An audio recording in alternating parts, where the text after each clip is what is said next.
जैसे को तैसा एक जमींदार के लिए उसके कुछ किसान एक भुना हुआ मुर्गा और एक बोतल फल का रस ले आए। जमींदार ने अपने नौकर को बुलाकर चीजें उनके घर ले जाने को कहा। नौकर एक चालाक शरीर लड़का था।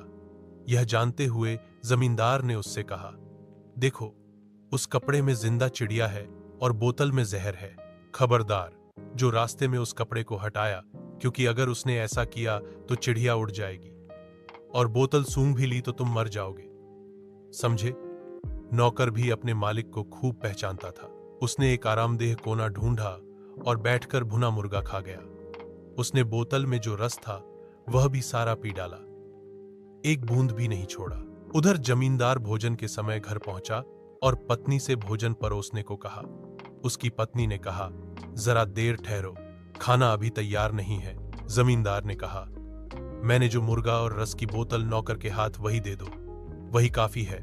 उसके गुस्से की सीमा न रही जब उसकी पत्नी ने बताया कि नौकर तो सुबह का गया, अभी तक लौटा ही नहीं। बिना कुछ बोले गुस्से से भरा जमींदार अपने काम की जगह वापस गया तो देखा नौकर तान कर सो रहा है। उसने उसे लात मारकर जगाया और किसान द्वारा लाई गई भेंट के बारे में पूछा।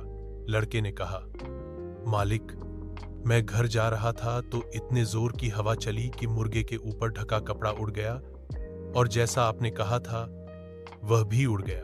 मुझको बहुत डर लगा कि आप सजा देंगे और मैंने बचने के लिए बोतल में जो जहर था वह पी लिया और अब यहां लेटा लेटा मौत के आने का इंतजार कर रहा था।